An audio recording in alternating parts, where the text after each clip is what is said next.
Hello everybody, happy Sunday. Well, we're back on our Grand National again today because we've got it over here on this rack and I'm trying to knock as many things out as possible on it.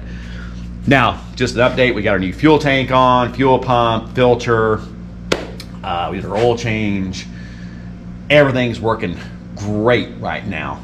But I know I mentioned spring cleaning in one of the last videos, and it's when the Buick turbo guys talk about spring cleaning, I think what it talks about is spark plug wires, spark plugs, changing your oil, and all that's been done. The spark plugs are probably maybe 4 years old and have maybe 3,000 miles on them. And I pulled one, and my friend WS6, he's right. It did look a little rich, he said. I agree with him. But WS6 and my Mopar guy that commented that has the Shelby Mopars, you guys are right. Put a scan tool on it. I'm just, when you're dealing with a turbo car or modern fuel injection stuff, you need to know what's going on. So I'm gonna try to find the Scan Master. I think there's a Scan Master 2.0 now, but I'm gonna go ahead. I've been reluctant because it's such an original car. I don't really want to mess with the wiring, but that's something we got to put on. But one of the things that's never been done on this car is the intercooler cleaning, and that is critical. Now, just like I mentioned about the fuel tank when we bought the car, I said we lived out on gravel roads, and one of the big things I know on the Turbo Regal forums, and everybody always says, if you got the factory intercooler, you need to clean the intercooler. This intercooler has never been off the car. And I am wondering how much dirt and filth is up in there in that intercooler right here. So we're about to find out. I'm going to be pulling everything down and going ahead and removing this intercooler. And we're going to do, from what I read, you're just going to use gasoline and just try to swish it through there and keep cleaning it out. And we're going to see what all is in here. And I'm really excited about this because, for one, I want to know how dirty it is, what all is up in there. And I also want to know what kind of difference it may make once it's clean. Because one of the things on the 86 and 87 Turbo Grand Nationals and Regal T-Types, Turbo Regals, the intercooler is what made them really, really move. You've got the hot air Buicks, which were the 1985 and prior, and then when they went intercooled, that's when they really stepped up. Now, I can tell you, when we first bought this car, what was so impressive. We drove it to Thacker, Oklahoma, I believe. It was a drag strip there in Oklahoma. We lived there in Texas. The car, I believe it was in 1987, and rode Dad up to the drag strip. And he got up there, and he hadn't been on a drag strip in a long time, probably since the early 60s at Green Valley. He drove this car, just put it in drive, and this thing clicked off. I want to say it was a 1396 or a 1398 bone stock. And that was with the factory, I think it's what these cars are, Goodyear Eagles, I think. And that was a fall day. It was good, cool, dry air, and the conditions were all perfect. But I remember that. And I remember when he took off, I could hear the little bit of wheel bounce when he was taking off, a little bit of wheel hops, what it seemed like. But this thing, it actually ran what some of the better numbers were on these cars. These Grand Nationals from the factory, if you had the conditions were right, Turbo Regals, T-Types, they go high 13s, no issues. Now in hot, August, down in Texas at the Motorplex, obviously hot air is even worse, on a turbo car or even a supercharged car. But they benefit double whammy with the good, cool, clean, crisp air. So anyway, we're about to get this intercooler taken off, and I'm going to share with everybody what we find. All right, we've got our intake track disconnected from our intercooler here. So I think we're just going to leave it set because the sway bar is holding it up. I don't think we need to take this off. We're going to see, obviously we got to remove the hoses to the turbo and to the intake tube. But I'm thinking once we remove these, I'm thinking this bad boy's ready to come out. Okay, we got our intercooler unbolted from the brackets. Those are the brackets I didn't see. But I got to make a comment. One, anytime you're working on a 80s car, I know this is one of the worst. I can't remember on my 5.0 Mustang if it was like this, but I'm sure it was. It was a 92, so maybe by that time everything had switched over. But this car is like a smorgasbord, or a, like Forrest Gump would say, life's a box of chocolates. You better have your metric and your standard when you're working on one of these cars. This bracket had a standard, I believe it was a 7/16 or a half that holds it on here. And on the other side, we had metric. On this side, it was metric. So, yeah, that's one of the aggravating things about working on an 80s car. And I'm sure it's not just Buick. I'm sure Chrysler and Ford were just as bad. But I gotta say something else here. First of all, I am a big fan of Vice Grip Garage. I've got the shirts. I subscribe to his channel and I love his videos. He's the original. And he does content on all three makes. And I love Derek. And I love his whole family. I'm a big fan of his. But I give him a little bit of a hard time. And one thing I gotta say is, he drinks a lot of GM Kool-Aid. There's nothing wrong with that. But when he's working on a GM, it's always the superior engineering, that everything that they have is superior. Well, here's some superior GM engineering. These fine, damn near looking wood screws that hold this scoop to the bracket for the intercooler. I mean, that's superior engineering. I can't get over how superior that is. So I just had to say that.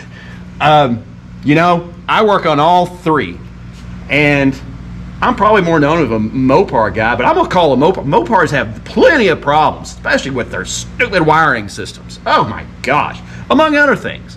Ford, you guys too, y'all have some really, I love Fords too, but y'all have some, they have some dumb stuff too. And GM is not immune from that. So again, I see a lot of people that drink a lot of Kool-Aid, and sometimes if it's a turd and it has a certain brand mark on it, all I hear is about how superior and how great it is. So I just had to get that off my chest. Again, I work on all three makes, or all three, GM being Chevrolet, Buick, Olds, Pontiac, and I love especially BOP products. Obviously, I own a Grand National. But, and hey, if you got Mopar guys saying everything's superior, no, they're not in everything.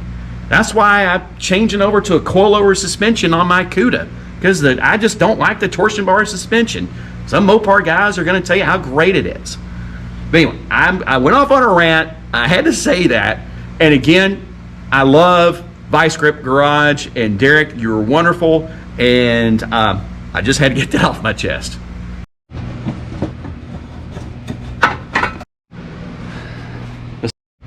Okay, we went ahead and took our elbow off for the intake, and it's dirty. It is dirty. So yeah, oily. So we're gonna clean this thing up too with this throttle blade. Get back in there. And Car Wizard, I don't know if you guys ever watch Car Wizard. He shows how to take a toothbrush in there and clean all that stuff up when you open it down at the bottom and it's hot. And just using like a carburetor cleaner, not getting crazy, not getting stupid, but just softly, and then just rinse it all out. But yeah, it's a little dirty. I mean, some of you Buick guys may say, nah, it's not bad. I'm gonna go ahead and clean it up though. I think it probably needs to be cleaned. All right, here's our intercooler, and lots of dust and stuff on it. I was gonna take the power washer, but Trisha's right. She said, it may be too harsh. So I think we're just gonna take some carburetor cleaner and just spray it off and try to get it clean that way, chemically. And then what's really cool, look, it's got a serial number there and part number from Garrett. Pretty cool. And I'm looking on the inside here. You look on the inside the tubes, it's not as bad as I thought it would be, to be honest with you. I mean, I could be wrong, but we're gonna wash it out anyway. I don't know what's down inside the tanks there, but we're about to use gasoline and see what happens.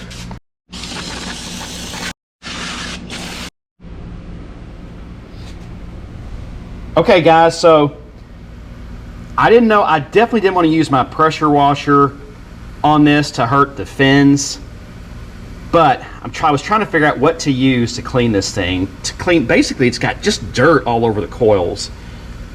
So maybe I'm a dumbass. You guys tell me, maybe this is too harsh, maybe I shouldn't have used it, but I'm just using my gunk, and it says it cleans dirt, and let's see, yeah, cleans dirt, dust, and road grime for engines with plastic cover. So hey, this is hard plastic.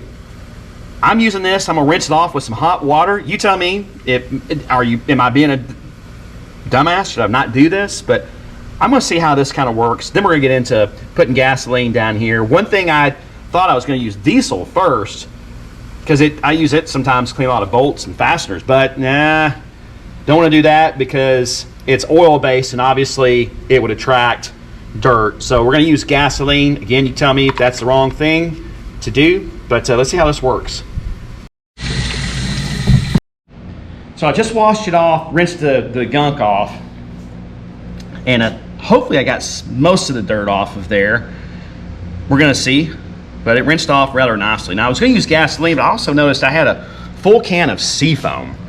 And of course, everybody knows that this is really good for your injectors, and I put it in diesels, gas engines. It's good stuff. So I'm gonna put this in there first and switch it around and add some gasoline to it.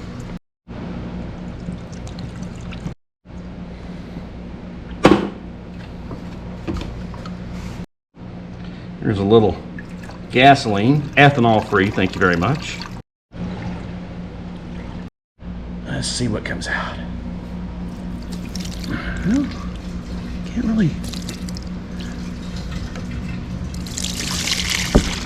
Yeah, there's dirt in there. Oh yeah, there's dirt in there. I'm gonna swash this around some more. Okay, so we're here, so obviously why not go ahead and clean the throttle body. So I want to share something I learned off of YouTube on a channel. The guy's name's Car Wizard. He's probably the sharpest guy I have seen on YouTube regarding automotive knowledge and mechanics. And the guy works on old cars. He's worked on Grand Nationals. He works on Ferraris. He works on Lamborghinis. You name it, this guy has done it. And this guy is Car Wizard. If you're watching, I doubt you are, but if you do, I appreciate this tip you gave me. So he said, obviously, and I already kind of knew this, but he emphasized, when you clean the throttle body, make sure you're using a throttle body air cleaner, an air intake cleaner specifically. And the reason for that is you don't want to damage the sensors that are down in here, like the TP sensor. So I definitely don't want to do that, number one. And the other part was, he talked about getting an old toothbrush. And I got this from O'Reilly's. It's soft like a toothbrush. And what he showed, and I'm about to try it, I'm just going to spray this down in here, like so. And I'm going to get it, you open the throttle body up, obviously, clean in there. And you take this brush, and you just clean where that thing, where the blade seals, basically. He was showing where that's basically it, just on this side alone. And then I'm gonna do the top side. See if I can get the throttle blade itself cleaned up. But getting down in there just like that, and then I'm gonna rinse it off with my, I don't break the can. It's actually pretty good information. Now I'm gonna go into the top part here. Get it, see if I can do that. And then I'm gonna take my brush and I'm gonna clean up in there. Right where he was talking about. And that way, that's how you properly clean one of these things. And he had I think it was a Toyota, had a check engine light, and he was pretty sure that this is all it was. Sure enough, man, that check engine light eventually went off on that Toyota. It kind of relearned, and this is very simple. Maybe I need a smaller brush than this one, do a better job like he did, but I think this is gonna work. But anyway, just thought I'd share this.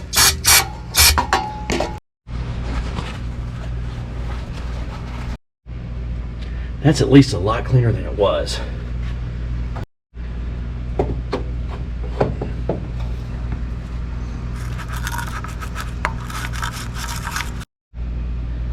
That's a lot better than it was.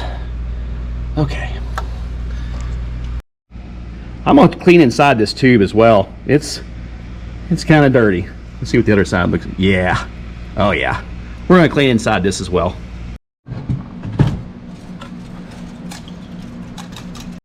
Okay. cleaning this bad boy out too. So, you know, these hoses have seen their better day. These clamps, these hose clamps or the hoses, they've seen their better day, obviously. So, to be honest with you, I think everybody would probably agree with me. I need to replace these. These are just going to leak. That's all they're going to do. So, we're going to have to make a part 1 of this video. Part 2 is going to be putting everything together, but we're going to see what we got out of our intercooler, and everything can dry. Okay, so let's go ahead and see. I'm going ahead and dumping this out now.